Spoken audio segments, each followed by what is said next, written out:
মহারাজ পূজারিনীর সামনে বসেই মদ খাচ্ছে। পূজারিনী তখন মহারাজকে বলে, আপনাকে আমি বললাম মদ খেয়ে এই ঘরে থাকা যাবে না, আর আপনি আপনি আমার সামনে বসেই মদ খাচ্ছেন। মহারাজ তখন আঙ্গুল দিয়ে ইশারা করে পূজারিনীকে 1 মিনিট থামতে বলে। এরপরে গ্লাস শেষ করে মহারাজ বলে, আপনাকে একটা সহজ কথা বুঝতে হবে।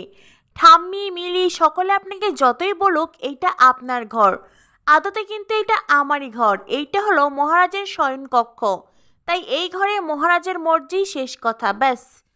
পূজারিনী তখন কি করবে কি বলবে কিছুই বুঝে উঠতে পারছে না।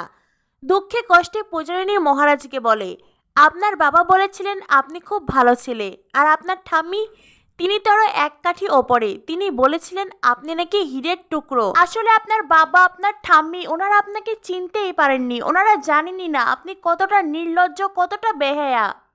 মহারাজ তখন পূজারিনীকে বলে, চুপ, একদম চুপ। তখন থেকে আমাকে আজে বাজে কথা বলে যাচ্ছেন, আমি কিচ্ছু বলিনি, কিন্তু আমার ঠাম্মির সম্পর্কে একটা কথা আমি শুনতে চাই না, একটা কথাও নয়। আমি এই রকমই, আর এইটাই আমার আসল রূপ। পোষালে থাকুন, না পোষালে চলে যান। অবশ্য আমিও চাই আপনি আমার জীবন থেকে চলে যান। আপনি চাইলে আমি আপনাকে পালাতে সাহায্য করতে পারি। পূজারিনী তখন মহারাজকে বলে, আপনার কোনো সাহায্যের আমার প্রয়োজন নেই। হেরে গিয়ে লড়াইয়ের ময়দান থেকে পালিয়ে যাওয়ার মেয়ে আমি নই, কথাটা মনে রাখবেন।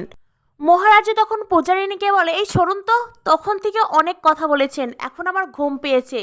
এই বলে পূজারিনীকে হাত দিয়ে ধাক্কা দিয়ে মহারাজ পুরো খাট জুড়ে শুয়ে রয়। ফুলসজ্জার রাতে মহারাজের এমন আচরণে খুব কষ্ট পেয়েছে পূজারিনী, তাই তো পূজারিনী দরজার সামনে বসে নীরবে কেঁদে যাচ্ছে।